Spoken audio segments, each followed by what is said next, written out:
and Happy New Year and 2015. I'm here to do my favorite books that I read in 2014. I'll just be listing through all the ones that I really enjoyed in no particular order, and I'll show pictures of the covers since I don't have any of them with me or I read them a long time ago. And as you know, I get a lot of my books from the library or read them on my Kindle and things like that. So the first one that I read, I think this is actually my very first book of 2014, and I still remember it. It's Lexicon by Max Barry. It's a science fiction novel, and it has just so many interesting elements of literature and language and things that I just really love reading about, and I thought it was constructed in such a great way, and it has stuck with me all through the year. The next book was The Dead in Their Vaulted Arches by Alan Bradley, and this is a mystery series in the Flavia de Luce series. I've been enjoying this series for a long time, and I love every book that comes out. I'm always so excited, and there's another one coming out I believe, in January. So there's another one in the series coming out this month. I'm very, very excited for that one as well. Then another series I discovered was Griffin and Sabine, and this is kind of like a graphic novel. Not really. It's written in letters, so it's postcards, and the books are really cool because they actually have, you can see the front of the postcard, the back of the postcard, and you can take out the letters and things like that, and there's actually envelopes, and you pull the letter out and unfold it, so it's very interactive. It feels like you're getting mail, and it's also kind of sci-fi not really sci-fi, I guess more fantasy, because there are some elements in there about, being able to see remotely, and, there's an artist and a girl, she can see what he draws, and they have some sort of mystery connection. It's also a love story, and it's just a really, really great series that I had never heard of until this year, and I just had to get my hands on, and it took some time for me to locate it at various libraries and throughout. I read the first book, and then a few months later I read a couple other books, and then I didn't get around to reading the last book until recently, but I really did enjoy it. Then the next book is HHHH, and this was a historical fiction set during the war about a plot to assassinate one of the people in the Nazi party, and it's based on a true story. A lot of people read it previously, and so I wanted to read it, and I finally did get around to reading it, and I really enjoyed it. And then another series that I've been reading finally wrapped up this year, and that was World of Trouble. It's the Last Policeman series. It's kind of pre-apocalyptic novel about an asteroid coming toward the Earth and this policeman who's solving crimes, and just the whole atmosphere of the book was really good, and I just really loved the character and the writing. It was really unique, and I love sci-fi books like that, so I really enjoyed that. Then a bookish book was The Storied Life of A.J. Fikry. I just absolutely tore through this book in several days. It's about a guy who owns a bookshop, and there's a woman who's a bookseller, and it's just a great book for anybody who loves books or reading or anything like that. Then I read Americana, and I had seen this I think this was on my list of 2013 books that I had missed. So I'm glad that I got to it this year. I really enjoyed it. It just really gripped me and opened my eyes to new things and made me think about different things and see the world in a whole new way.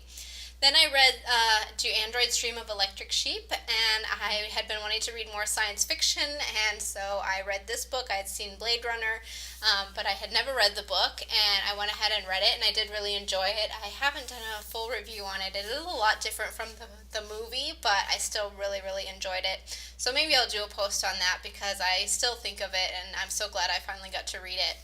Then the next book is We Were Liars, and this is a book that a lot of people were raving about, and it just totally caught me by surprise. I didn't really know what it was about, and I read it, and it got me. So many people, there's kind of a surprise ending or twist, I guess, and some people said they saw it coming. I didn't see it coming. I just got so attached to the characters, and it's so strange. It's just like a short little book, very simply written, but so well done and really left an impact on me. Then the next one was a nonfiction book called The Happiness of Pursuit, and I made a whole video all about that, so you can check that out, all about going on quests and, making goals for yourself and setting up challenges and then accomplishing them, and I love books like that, so it really spoke to me. I read it so quickly. It was just so full of information and inspiring things and people, and I just really loved it. Another nonfiction book I read was What We See When We Read, and again, a book for any person who loves books or reading or thinking about reading. Haven't done a review on this yet. I'm a little bit behind in my reviews, but this is definitely one that had so many insights that I don't even know where to begin with reviewing it, so I've kind of put it off, but I might do a review of that a little bit later because it's so wonderful. Then a graphic novel was Letter 44.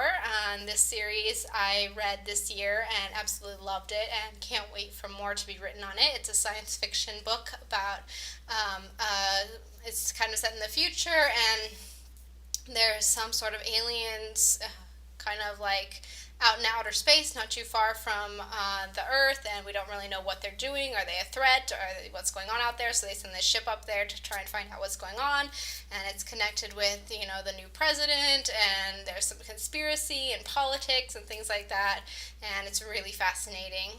Then another nonfiction book I read this year was The China Study, and this year I read a lot of books about health and nutrition and eating a plant-based diet, and this one of all of them really just made me rethink things and gave me a lot more information about the importance and the health benefits of eating a plant-based diet, and so I really enjoyed that one. And then another nonfiction book I read this year was I Will Teach You to Be Rich, and this is a personal finance book all about how to get out of debt, how to save, how to, do little tips and tricks for, consolidating your bills and your payments and getting ahead and spending on things that are important to you, and just really helped me reframe my thoughts about money, about finances. I, started implementing some of the things in there, and it really, really was helpful. Then I read Easy Go, which is a book by Michael Crichton that he had written in the 1960s under a different name before he was famous. And I read one other book in this sort of series of books where he wrote under a different name. But this one was set in, in ancient Egypt. And not ancient Egypt, but in Egypt when in that time period. I'm not sure exactly of the time period, but when they're doing a lot of exploring and archaeology, and these people want to go and discover this new tomb and get all the riches and things like that.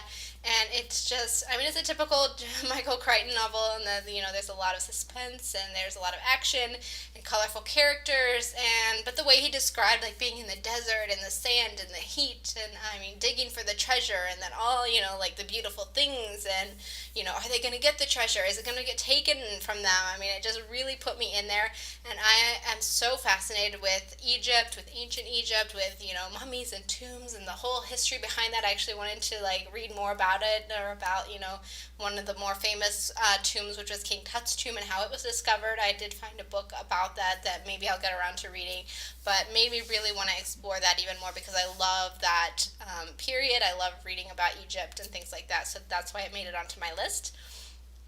And then another book I read was The First Century After Beatrice, and this is a science fiction-y type novel in that they find a pill that can make sure that only male babies are born instead of females. And at first this book, I had been wanting to read it for so long, and I couldn't find a copy, and I finally did, and I was so excited, and then I started reading it, and it wasn't what I was expecting. It starts off kind of slow and dry, but I stuck with it, and I wouldn't say it was a page turner or the most thrilling, but it really just makes you think about, things like that, about the world, about population, about, men and women, and what would happen if, when that balance is upset, and, what would be the consequences of that for our planet and for the future of humanity and things like that. So it was really good.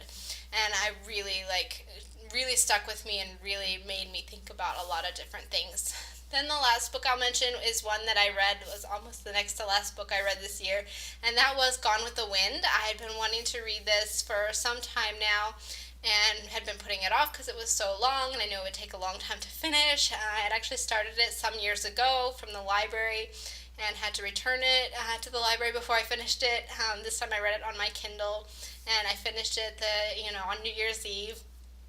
And I did really enjoy it, and recently I took a trip to Atlanta and was able to see the Margaret Mitchell house and some of the places where things happened in the book. So it was really interesting to be able to tie those two together, and I think I'll do a separate video all about that. But I'm not sure how many books those are, but those were basically all the ones that were my favorites. Not necessarily the best books, but the ones that I enjoyed, the ones that stuck with me, that I still remember, that, provoked something inside of me, or, gave me some new information, changed me, changed the way I think and feel and look at the world. And those are like the best kind of books for me. So that's it for this video. In my next one, I'll be sharing some of my reading resolutions for 2015, how I'm changing as a reader, what types of books I'm going to be reading, what I'm going to be focusing on, and things like that. So check out that video next, and I'll see you in my next video. Bye.